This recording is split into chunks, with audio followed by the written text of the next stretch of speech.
할렐루야, 반갑습니다.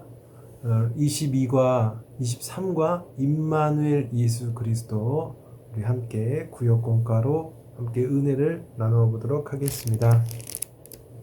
지난주 우리 구역원들이 생활한 가운데 받은 하나님께 주시는 은혜와 감사를 우리 구역원들과 함께 나눠보시고 찬송가 94장과 96장으로 찬양으로 영광 돌리시길 바랍니다. 마음 열기입니다. 하나님은 아담과 하와를 통해 에덴에서 하나님의 나라를 세우고자 하였습니다. 하지만 인간의 제약으로 성취되지 못했고 이후 노아, 아브라함, 이스라엘을 통해 시도되었지만 성취되지 못했습니다. 그리고 예수님이 오셨습니다. 예수님은 구약 모세의 율법과 선지자의 글과 시편이 자신에 관한 것이라고 말씀하셨습니다. 예수님의 오심은 구약의 성취이자 하나님 나라의 실현입니다. 네, 오늘부터 우리는 이번 주부터 신약 성경을 이제 배워보도록 하겠습니다. 지난주까지는 구약 총 39권의 내용을 구역공과로 살펴봤고 이제 이번 주부터는 이제 신약의 말씀 마태복음을 통해서 마태복음에서 요한계시록까지 우리 말씀으로 각 권을 통한 하나님의 은혜를 살펴보도록 하겠습니다. 자, 우리 말씀입니다. 마태복음 1장 18절부터 25절까지 1장 18절부터 25절까지 우리 함께 찾아서 성경의 말씀 찾으시고 아니면 영상이 띄워져 있는 요 말씀을 갖고 우리 함께 하나님의 말씀 같이 읽어보도록 하겠습니다. 읽겠습니다. 예수 그리스도의 나심은 이러하니라. 그의 어머니 마리아가 요셉과 약혼하고 동거하기 전에 성령으로 잉태된 것이 나타났더니 그의 남편 요셉은 의로운 사람이라 그를 드러내지 아니하고 가만히 끊고자 하여 이 일을 생각할 때에 주의 사자가 현몽하여 이르되 다윗의 자손 요셉아 내 아내 마리아 데려오기를 무서워하지 말라. 그에게 잉태된 자는 성령으로 된 것이라. 아들을 낳으리니 이름을 예수라 하라. 이는 그가 자기 백성을 그들의 죄에서 구원할 자이심이라 하니라. 이 모든 일이 된 것은 주께서 선지자로 하신 말씀을 이루려 하심이니 이르시되 보라 처녀가 잉태하여 아들을 낳을 것이요 그의 이름을 임마누엘이라 하리라 하셨으니 이를 번역한즉 하나님이 우리와 함께 계시다 함이라. 요셉이 잠에서 깨어 일어나 주의 사자의 분부대로 행하여 그의 아내를 데려왔으나 아들을 낳기까지 동침하지 아니하더니 낳음의 이름을 예수라 하니라. 우리는 이제 마태복음의 말씀을 살펴보기 전에 먼저 알아야 될 게 무엇이냐면 복음서가 무엇인가에 대해서 아셔야 됩니다. 복음서란 간단하게 쉽게 얘기하면 복된 소식, 그러니까 즉 복음 되시는 예수 그리스도의 생애를 기록한 책을 복음서라고 말합니다. 그리고 이 복음서에는 마태복음, 마가복음, 누가복음, 요한복음이라고 이렇게 네 가지의 복음이라고 해서 사복음서라고 이야기하고요. 또 이 마태, 마가, 누가복음 같은 경우는 굉장히 그 복음서 안에 유사성이 있어요. 그래서 공관복음, 공통적인 관점에서 기록되었다라고 해서 공관복음이라고 마태, 마가, 누가복음을 그렇게 부르기도 합니다. 이 중에서 첫 번째 책인 마태복음은요, 예수님께서 유대인들의 왕이시오 구약에서 약속한 진정한 메시아라는 것을 특별히 강조하고 있는 복음서입니다. 이 마태복음을 기록한 마태는 바로 예수님의 12제자 중 한 사람이었던 세리 마태를 가리키고 있습니다. 마태 자신이 복음서를 기록한 시기는 AD 60년대 후반인데요. 이 소수의 유대인들은 예수님을 메시아로 영접했지만 대부분의 유대인들은 예수님을 메시아로 인정하지 않고 그를 거부하고 있는 상태였습니다. 그러니까 이러한 상황 속에서 이 마태는 기독교 유대인과 그리스도인 유대인과 유대 그리스도인과 또 이방 그리스도인들 모두 또 비기독교 유대인들 있지 않습니까? 그러니까 유대 출신의 그리스도인뿐만 아니라 그냥 일반 유대인 모두를 향하여서 변증 예수님은 진정한 우리 민족이 정말 고대하고 소망했던 진정한 왕이시고 메시아다라는 이 사실을 변증하기 위해서 알려주기 위한 목적으로 마태복음을 기록하게 된 것입니다. 그래서 이 마태복음의 특징을 보면 이제 첫 머리부터 아브라함과 다윗의 자손으로서의 예수님의 족보를 다루고 있습니다. 왜 그렇습니까? 이 이스라엘 유대인들이 정말로 자신의 혈통을 생각할 때 가장 자랑스러워하는 대표적인 신앙적 인물이 바로 아브라함과 다윗인데 바로 예수님께서 그분의 후손으로 오셨다라는 것을 증거하고 있고 또 마태복음에서는 약 129회의 구약 성구를 인용하고 있습니다.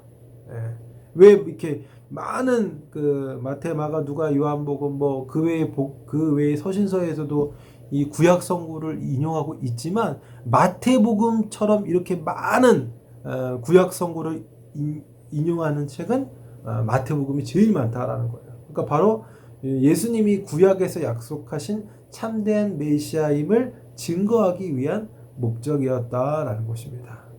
그리고 우리가 방금 전에 읽었던 마태복음 1장은 바로 이러한 17절까지 1장 1절부터 17절까지는 족보를 쭉 이야기하면서 이 족보 가운데 이제 마리아의 태를 통해서 요셉과 마리아, 특별히 마리아의 태를 통해서 구주 되신 예수 그리스도가 탄생되었다라는 사실을 기록하고 있습니다. 그렇다면 예수님의 탄생이 우리에게 주는 의미는 무엇일까요? 우리 구역공과를 통해서 그 내용을 살펴보도록 하겠습니다. 1번 주의 사자가 요셉에게 알려준 아들의 이름과 그 뜻은 무엇입니까? 마태복음 1장 21절 아들을 낳으리니 이름을 예수라 하라. 이는 그가 자기 백성을 그들의 죄에서 구원할 자이심이라 하니라. 아멘. 예수라는 이 말은 자기 백성을 죄에서 구원할 자, 그러니까 쉽게 얘기해서 간단하게 축약하면 구원자라는 뜻을 갖고 있습니다. 이 예수가 헬라어로 이에수스라고 하는데 이 이에수스가 구약 히브리어의 예호슈아를 그 헬라어 음역으로 어떤 뜻을 갖고 있냐면 예호슈아 역시도 여호와는 구원이시다. 그러니까 여러분 여호수아 있잖아요. 구약에 나오는 출애굽 세대의 2대 지도자인 여호수아가 곧 구원자라는 뜻을 갖고 있습니다.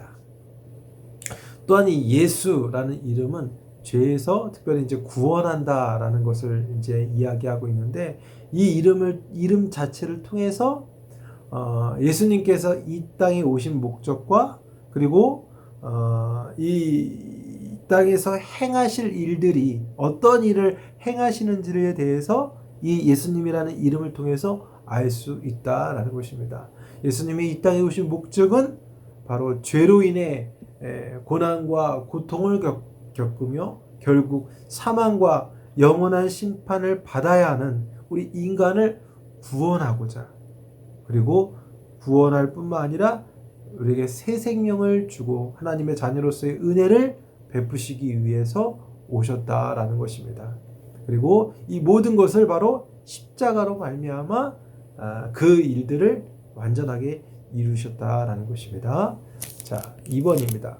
메시아는 누구를 통해 이 땅에 오셨습니까? 마태복음 1장 18절과 23절 예수 그리스도의 나심이 이러하니라 그의 어머니 마리아가 요셉과 약혼하고 동거하기 전에 성령으로 잉태된 것이 나타났더니 보라 처녀가 잉태하여 아들을 낳을 것이요 그의 이름은 임마누엘이라 하리라 하셨으니 이를 번역한즉 하나님이 우리와 함께 계시다 함이라. 아멘. 우리 메시아 되신 예수 그리스도께서는 바로 마리아를 통해, 처녀 마리아를 통해 이 땅에 오셨습니다. 마리아는 요셉과 약혼한 사이였지만 아직 결혼 전이었어요. 당시 고대 유대 사회, 이스라엘 사회에는 약혼하고 결혼하는 그 사이의 기간이 약 1년 정도 되었습니다. 그러니까 1년 동안 약혼한 이 남자와 여자는 각각 1년간 뭘 하냐면 결혼을 준비하는 거예요. 예를 들어 남자의 경우는 이제 살 집을 마련하는 거죠. 여성은 이제 그 살 집에 필요한 여러 가지 것들을 준비하며 나아가는 것이죠. 그리고 이 동거, 이제 결혼은 이렇게 약혼 때 동거가 이루어지는 게 아니라 결혼 후에 이제 동거가 시작이 되는 거죠. 그러니까 즉 마리아는 결혼 전에 요셉과의 어떤 성적 관계가 있던 것이 아니라 창조의 능력을 가지신 성령 하나님의 초자연적인 능력으로 마리아의 태를 임했고, 그리고 10개월을 채우고 바로 예수 그리스도를 낳게 되었다라는 것입니다. 근데 여러분, 여기서 우리는 한 가지 짚고 넘어갈 게 있는데 바로 마리아의 믿음입니다. 누가복음 2장을 보면 처녀 마리아가 천사를 통해서 예수님을 잉태하게 된다라는 고지를 받게 됩니다. 여러분, 우리나라 현재 이 마리아, 그 당시에 마리아의 나이를 우리나라의 지금 나이로 치자면 중3 또는 고1 정도, 그러니까 뭐 적게는 15살에서 17살 사이의 그 청소년 시기예요. 그 나이에 갑자기 내가 약혼한 사이인 요셉도 있는데, 그 요셉과 어떠한 관계를 맺지 않았는데 천사가 아기를 너가 갖게 될 거다 라고 말을 듣게 되면 그것이 얼마나 충격적인 일이겠습니까? 그러니까 상식으로 이해되지 않는, 오히려 거절할 만한 그러한 충격적인 일인데, 마리아는 이 같은 상식을 초월하는 메시지를 듣고 누가복음 1장 38절에 이렇게 고백합니다. 주의 종이 오니 말씀대로 내게 이루어지이다. 말씀대로 이루어질 것입니다 라는 놀라운 믿음의 고백을 하게 됩니다. 여러분, 믿음은 우리의 상식의 틀 안에 갇혀 있는 것이 아닙니다. 우리의 상식을 초월하고 계시는 그 하나님의 말씀을 절대적으로 신뢰할 수 있는 우리 모두가 되어야 할 것입니다. 3번입니다. 예수님의 동정녀 탄생은 무엇을 이루기 위한 것입니까? 마태복음 1장 22절. 이 모든 일이 된 것은 주께서 선지자로 하신 말씀을 이루려 하심이니 이르시되. 지금 우리 예수님의 동정녀 탄생, 처녀 마리아를 통해 탄생하게 된 것은 바로 선지자로 하신 말씀을 이루게 하기 위한 거였습니다. 예수님의 탄생 시점으로 700년 전에 이사야라는 선지자를 통해서 이사야 7장 14절, 처녀가 잉태하여 아들을 낳을 것이요 그 이름을 임마누엘이라 하리라. 그러니까 처녀가 잉태하여 아들을 낳을 것이다 라고 하나님께서는 선지자 이사야를 통해서 그 예언의 말씀을 전하게 했다라는 것입니다. 즉 예수님의 동정녀 탄생은 우연히 이루어진 일이 아니라 이미 하나님께서 말씀하신 바가 실제적으로 현실로 나타나게 된 것입니다. 여러분, 이처럼 하나님의 말씀은, 또 하나님의 일은 즉흥적으로 우연히 일어나지 않는다라는 것입니다. 하나님께서는 무슨 일을 하시든지 미리 계획하시고 그 계획하신 바대로 한치의 오차도 없이 완벽하게 이루어 주십니다. 여러분, 그렇다는 것은 오늘 우리의 삶에 있어서도 또 우리가 살아가는 인생의 길 하나하나가 절대 우연으로 되어지는 부분이 없다라는 사실을 아셔야 합니다. 그래서 우리는 항상 우리의 인생을 계획하시고 그 계획대로 이루시는 하나님께 묻고 그 길을 주님과 함께 안전하게 걸어갈 수 있는 우리 그런 성도가 되기를 바랍니다. 자, 4번입니다. 임마누엘의 뜻은 무엇입니까? 마태복음 1장 23절 보라 처녀가 잉태하여 아들을 낳을 것이요 그의 이름은 임마누엘이라 하셨으니 이를 번역한즉 하나님이 우리와 함께 계시다 함이라.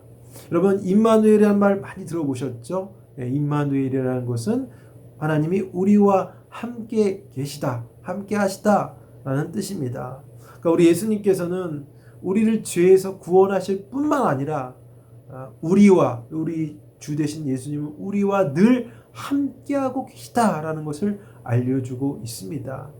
여러분 예수님이 우리와 함께하다라는 이 의미는요. 엘리베이터에 내가 엘리베이터 타고 있는데 예수님이 잠깐 타셨다가 몇 층 올라가서 엘리베이터 문이 열려서 나 떠나는 그런 잠깐의 함께가 아니라는 거죠. 이제 우리는 예수님을 믿음으로 영접하고 우리의 마음과 우리의 삶의 주인으로 모시고 그분과 함께 동행하는 삶을 살아가게 됩니다. 그러니까 영접하는 그 순간 주님은 우리와 늘 함께하는 삶을 살아가신다라는 것이죠. 여러분 성도에게 있어서 최고의 축복은 예수를 믿었더니 잘 되고 잘 풀렸고 잘 살게 되었다, 건강하게 되었다가 아니에요.